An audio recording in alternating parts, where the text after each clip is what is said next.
Welcome. My name is Peter Bakker, and I'm chairman of the Harwich Wastewater Implementation Committee. This is our second cable segment to help educate the town's voters about the town meeting articles on the wastewater program. 10 years worth of effort have gone into developing this program, which is specific to Harwich.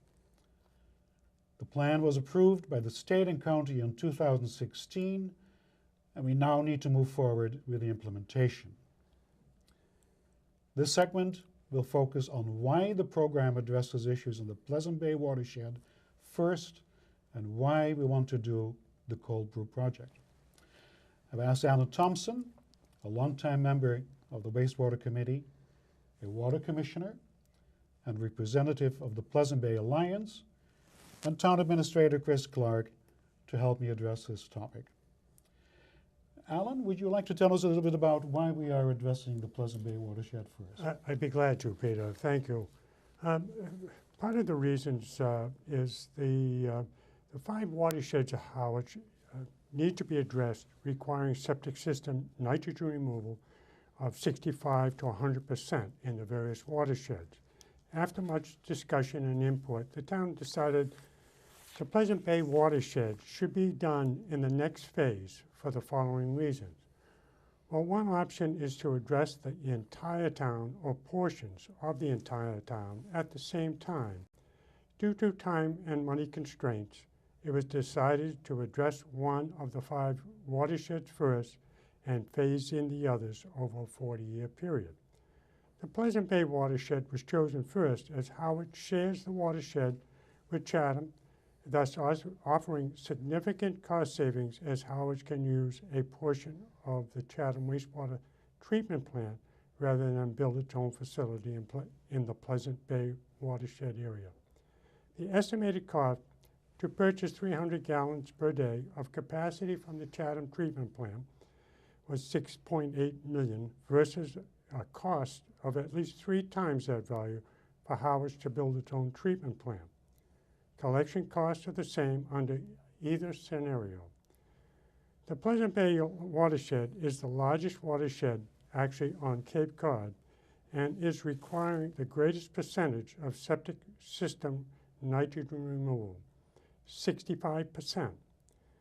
The town relies on 14 groundwater wells to supply water to over 10,000 accounts.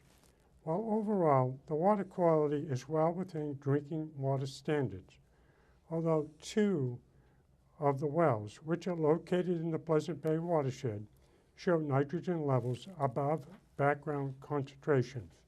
Now, this infiltration of the nitrogen goes back to early 2000, and it's at 2.2 milligrams per liter currently. Nitrogen standard is 10 milligrams per liter.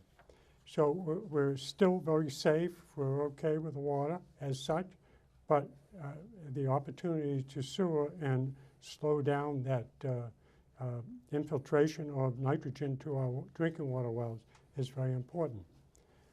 Phasing in the watersheds over time provides opportunities in future years to save money by working with Dennis and Yarmouth to share costs of a regional wastewater treatment plant to address the needs in other watersheds in town. The comprehensive wastewater management plans assumes new technologies will constantly be explored by the town to determine applicability and potential cost savings. That is why Pleasant Bay watershed and all others are phased that the theoretical nitrogen removal requirements are not attained until the last couple of phases in case water quality improves more than predicted or new applicable technologies are developed. Harwich, during phase 1, completed a project with Chatham to replace the Muddy Creek culvert with a bridge, increasing the tidal flow to improve water quality and reduce the number of homes by 230 from needing to be sewered. This set the stage for further cooperation efforts, and to date this project has been very positive. There have been and continue to be discussions that Harwich Port area should be the first priority due to its economic importance. Although sewering Harwich Port would provide important economic benefits, it would not address the regulatory and legal requirements that Harwich address the water quality of its embayment, as most of Harwich Port watershed drains directly into Nantucket Sound and not into an embayment. The phased approach is to address the regulatory demands of TMDLs first. Concern has been expressed that sewering the Pleasant Bay watershed to meet water quality requirements will encourage unreasonable growth in East Harwich. But potential growth of East Harwich is determined by the Harwich residents as voiced through resident input, the Planning Board, and the Board of Selectmen. The CWMP establishes a framework to support existing needs and future visions for Harwich, but does not make these decisions. And I can't emphasize that enough. The CWMP's role is to help determine costs and feasibility of town decisions. And at this point, as we move forward, Mr. Clark address the Cold Brook project. Thank you, Alan. One of the things that I think came up in our work on Muddy Creek was how do we implement alternative technologies? How do we take advantage of those elements and have nature do work for us? As I've kind of indicated in previous discussions, sewering is a very efficient way to do it, but it's not the only way to do things.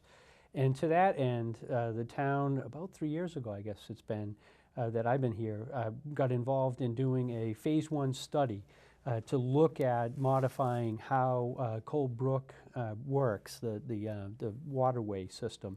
It goes along Bank Street bog area, and we do have, we've done a study on that, and the results have come back pretty favorable that by doing some changes to the configuration and how that water flows through, that we may be able to realize some nitrogen reduction through natural attenuation. So we do have that full report on the town's website, and we have that, I think really kind of creative work on there. So if people want to look through and see for themselves, that's available.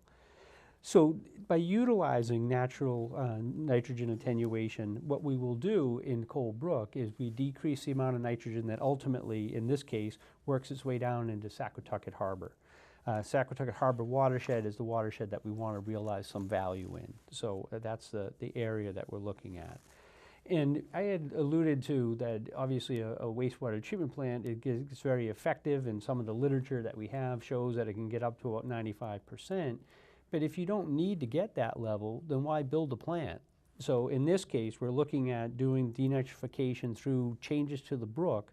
And what do I mean by changes to the brook? I mean elongating out the path of water, introducing water, breaking up the bog system that's there now. And if we could get 35 to 50% reduction in nitrogen, we should be down to the levels that we need to be at. And why do that? I think, as Alan alluded to, it was over 200 homes in the Muddy Creek area that we hopefully will avoid having to sewer. And here in Cold Brook, we're looking at 240. And when one gives some thought that each home is about $25,000 to put a sewer line in, I mean, that gets to be real dollars. So having a $2 million request to do design and implementation of a Cold Brook enhancements, that we could potentially save the money of not having to sewer the 240 homes. The one thing that also, it's funny that this project in the first couple phases really pushes and wants us to talk to other towns and try to do things in partnership. Here, when I talk about Cold Brook, we don't own that property. Harwich Conservation Trust owns it. And I think that the town has a great working relationship with the trust. I know we've brought several pieces of land before town meeting that have been voted favorably. So we hope to utilize that working relationship with Harwich Conservation Trust to realize not only what I think their mission is, which is to improve the environment and have people be able to witness conservation and nature in its obviously natural state, but here we have the opportunity to do that while simultaneously putting in some improvements that would hopefully reduce the nitrogen levels. And some of that is as simple as introducing a small pond or changing out the bog into more of a marsh. Those concepts should have us get similar results. And this is a pretty proven technology. We have consultants that have shown that the freshwater ponds are very effective at removing nitrogen and phosphorus. And we did go and visit, actually I think I used my bog boots to go through a bog in Plymouth to actually see this technology and this changing, natural changes to the environment and getting favorable results. So I think where we have the opportunity to effectuate some changes, save ourselves some money, get better environmental results, and in this case have a more scenic potentially site than old cranberry bogs that aren't in use anymore, create that into a more active, vibrant marshlands. I think it demonstrates a couple of things, that we're trying to do this without the minimum amount of disruption physically and what have we. It is also, I believe, a reflection of adaptive management. We're going to do some part of East Harwich. We evaluate the results and then decide the extent to which an additional part of East Harwich may have to be addressed later.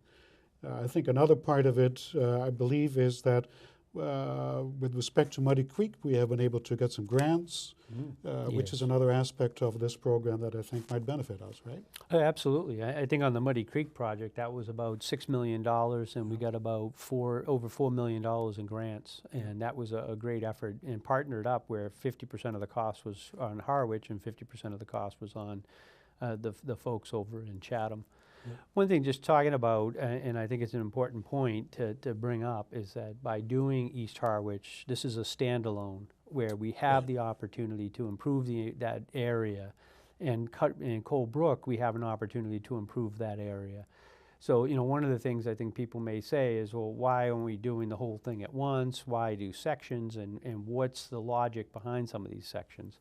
And I think by utilizing the Chatham treatment plant and having the Pleasant Bay watershed, we can address one watershed area, and a key area from a freshwater perspective for our water system, kind of a critical area.